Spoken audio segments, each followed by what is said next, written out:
Oi gente, olá pessoal, mais uma vez estamos aqui para gravar um vídeo para vocês no canal Facilitando História e Geografia. O canal que vai facilitar os seus estudos, sua aprendizagem, para o vestibulinho, para o vestibular e para o Enem. Nossa aula hoje é sobre os ciclos do bandeirantismo e sobre o Brasil minerador na época colonial. Não esqueça, acione o nosso sininho. Você vai receber as nossas aulas para você ficar por dentro do conteúdo de História e de Geografia. Então vamos lá, vamos começar falando sobre o Brasil da época do bandeirantismo e os ciclos do bandeirantismo. Os ciclos do bandeirantismo foram 4. O ciclo de apresamento, o ciclo de sertanismo de contrato, o ciclo de prospecto e o ciclo de monções. Você vai ver que é muito fácil saber esse conteúdo. E ele é muito importante para entender o processo de ocupação e desenvolvimento do território brasileiro.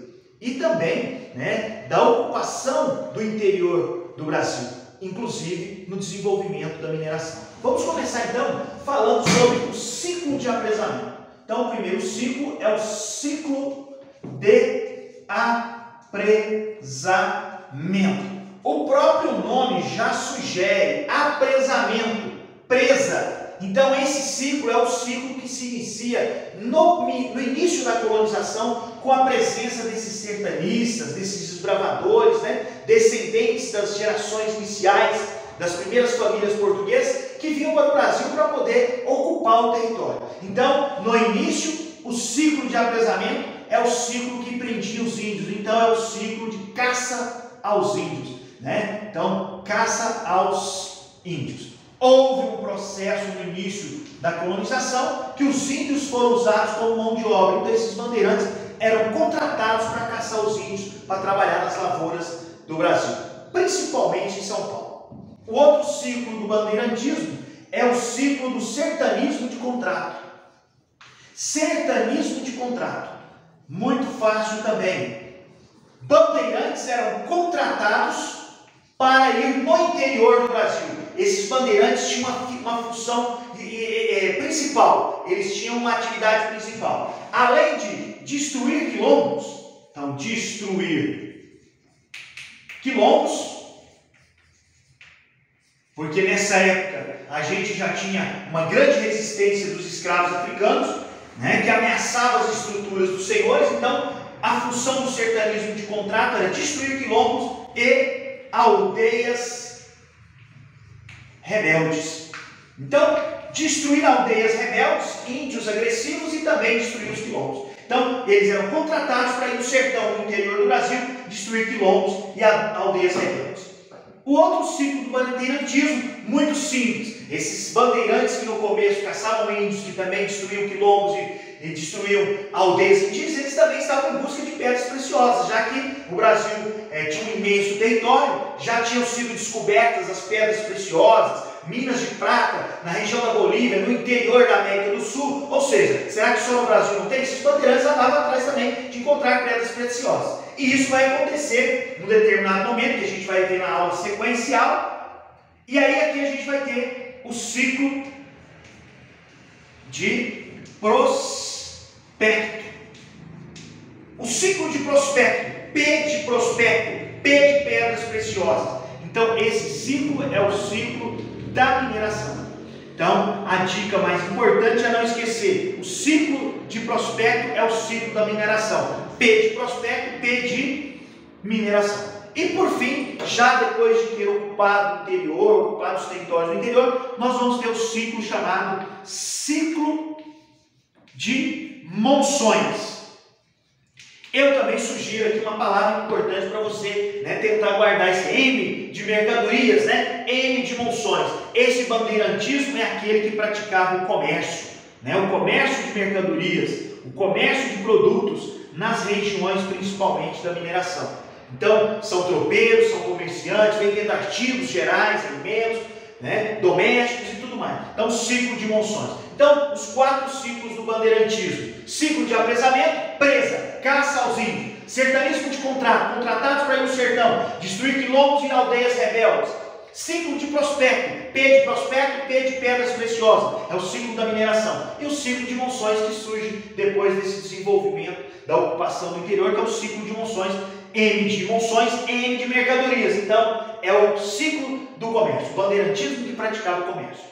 Na sequência da nossa aula, vamos falar sobre a questão da mineração no Brasil colonial. Então, quando que essa mineração ela começa no Brasil? Então, é no final do século XVII, lá por volta de 1690, né, que os bandeirantes vão alcançar as primeiras regiões produtoras de pedras preciosas em Minas Gerais. E o desenvolvimento da mineração ele vai acontecer num contexto muito importante, que a gente já viu numa aula anterior, né? Durante o período de 1580 a 1640, o Brasil viveu a União Ibérica. Houve a invasão holandesa e depois de um certo período houve a expulsão dos holandeses.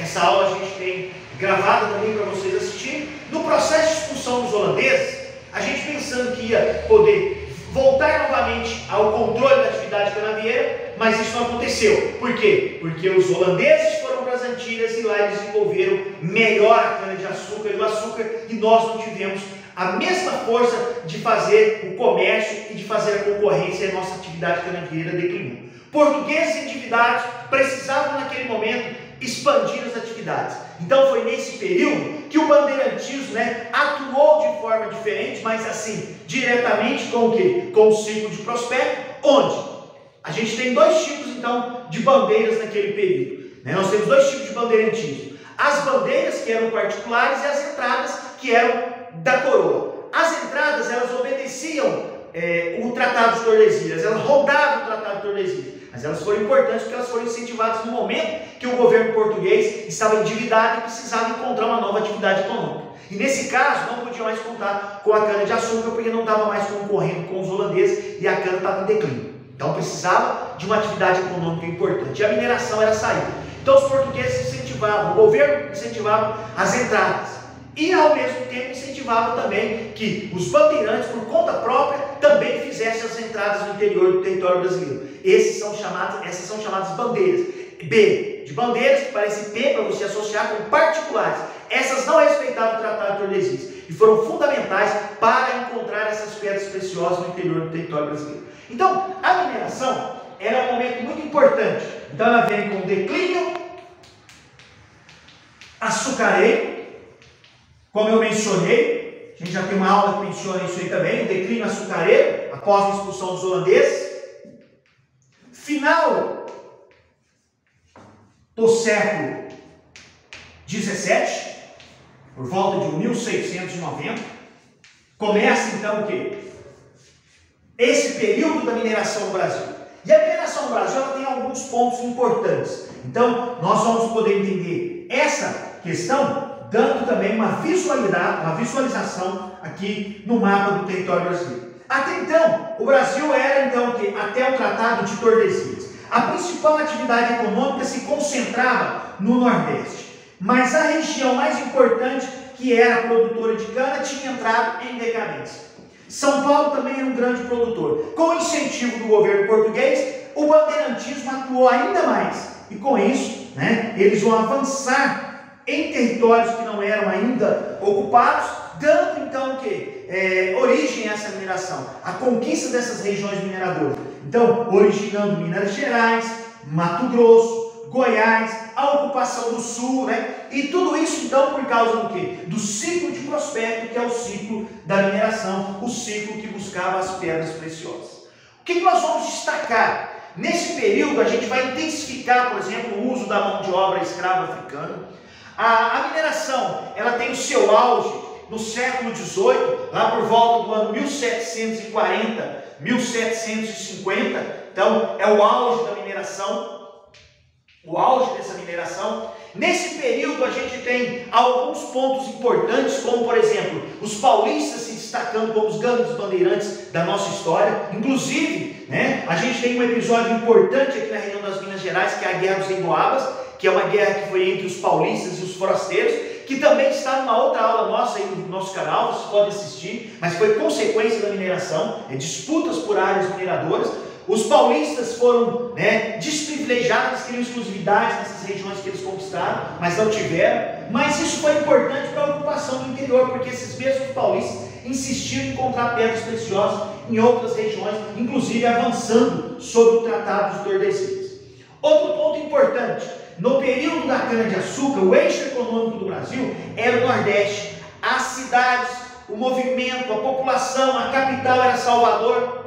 Com o ciclo da mineração, houve uma transferência desse ciclo, ou seja, o eixo que era o Nordeste passou a ser o centro, o Sul, e essa região então aqui onde a gente está destacando, São Paulo, Rio de Janeiro, Minas Gerais, Goiás e parte do Sul, passa a ser o quê? A nossa região mais concentrada. E como consequência, além da transferência do eixo, nós temos também outro fenômeno importante. Nós temos o quê? O processo de interiorização, que foi importante aí para a ocupação do território brasileiro, interiorização, e ao mesmo tempo que acontece a interiorização, nós temos também a urbanização.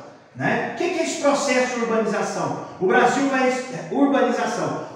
receber muitos imigrantes, vai receber muita gente nesse período, são mais escravos, porque essa região então vai ter uma necessidade muito grande de mão de obra para explorar as pedras preciosas, as minas, e nesse processo, o processo de interiorização acontece, a urbanização acontece, a presença de muitos portugueses vindo de outras partes do mundo, se deslocando de partes do território brasileiro e acumulando aqui uma grande quantidade de pessoas, numa necessidade muito grande de criação de cidades para poder abrigar essas populações que estavam chegando para a atividade mineradora. Então isso são consequências importantes, né, do ciclo da mineração na nossa história. Outra questão importante que a gente deve destacar: no período da cana-de-açúcar, o governo português tinha um controle maior e uma facilidade, porque a cana-de-açúcar não era tão fácil de ser, vamos dizer, desviada.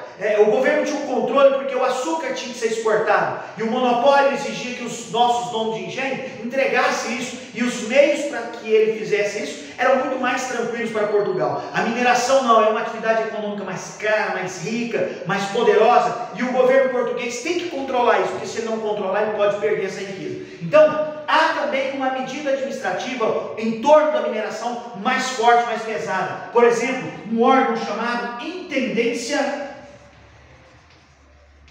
das Minas.